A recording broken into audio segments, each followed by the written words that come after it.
ನೀವು ಹೊಸದಾಗಿ gym workout ನ ಶುರು ಮಾಡಿದ್ರೆ, ಬಿಗಿನರ್ ಆಗಿದ್ರೆ ನಿಮ್ಗೆ ಸ್ಪಾಟರ್ಸ್ ಆಗ್ಲಿ ಸಪೋರ್ಟ್ ಮಾಡೋರಾಗ್ಲಿ ಅವಶ್ಯಕತೆ ಇಲ್ಲ. ಈವನ್ ನೀವು ಬೇಸಿಕ್ ಫ್ಯಾಟ್ ಲಾಸ್ ಪ್ರೋಗ್ರೆಸ್ ಅಲ್ಲಿ ಇದ್ರು, ಬೇಸಿಕ್ ಹೆಲ್ತ್ ಗೆ ವರ್ಕೌಟ್ ಮಾಡ್ತಾ ಇದ್ರು, ನಿಮ್ಗೆ ವೆಯ್ಟ್ ಟ್ರೈನಿಂಗ್ ಅಷ್ಟೇ ಅವಶ್ಯಕತೆ ಇದೆ. ಸೊ ಈ ವಿಡಿಯೋ ಸ್ಕಿಪ್ ಮಾಡದೆ ಕೊನೆವರೆಗೂ ನೋಡಿ. ಜಿಮ್ ಅಲ್ಲಿ ಒಬ್ರು ಬಾಡಿ ಬಿಲ್ಡರ್ ಬಿಗಿನರ್ ಗೆ ವೆಯ್ಟ್ ಲಿಫ್ಟ್ ಮಾಡಕ್ಕೆ ಹೆಲ್ಪ್ ಮಾಡ್ತಾ ಇದ್ರು. ಅಲ್ಲಿ ಏನಾಗ್ತಿತ್ತು ಅಂತ ಅಂದ್ರೆ, ಆ ಸಪೋರ್ಟ್ ಕೊಡ್ತಾ ಇದ್ರಲ್ಲ, ಆ ಸಪೋರ್ಟ್ ಕೊಡ್ತಿರೋ ಬಾಡಿ ಬಿಲ್ಡರ್ 50% ವೆಯ್ಟ್ ನ ಲಿಫ್ಟ್ ಮಾಡ್ತಾ ಇದ್ರು, ಆ ವರ್ಕೌಟ್ ಮಾಡ್ತಿರೋ ವ್ಯಕ್ತಿ ಅಲ್ಲ. ಸೊ ಏನ್ ಬಂತು ಭಾಗ್ಯ, 30 kg ಹಾಕೋದ್ರಲ್ಲಿ 15 kg body builder lift ಮಾಡ್ತಿದ್ದಾರೆ, ಇನ್ನ 15 kg ಬಿಗಿನರ್ಸ್ ಲಿಫ್ಟ್ ಮಾಡ್ತಿದ್ದಾರೆ. ಇನ್ಸ್ಟೆಡ್ 15 kg ಹಾಕೊಂಡು ಬಿಗಿನರ್ಸ್ ಒಬ್ರೇ ಟ್ರೈನ್ ಮಾಡ್ಲಿ.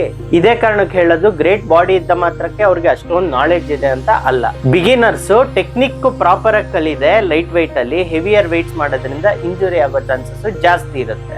ಈವನ್ ಎಕ್ಸ್ಪರ್ಟ್ ಆದ ನಂತರ ಹೆವಿಯರ್ ವೆಯ್ಟ್ ಲಿಫ್ಟ್ ಮಾಡ್ತೀನಿ ಅಂತಂದ್ರೆ ಲಾಸ್ಟ್ 1-2 ರಿಪಿಟೇಷನ್ ಮಾತ್ರ ಸ್ವಲ್ಪ ಸಪೋರ್ಟ್ ತಗೊಬೇಕು, ಮೊದಲನೇ ರಿಪಿಟೇಷನ್ ಇಂದಾನೇ ಸಪೋರ್ಟ್ ತಗೊಳ್ಳೋದಲ್ಲ.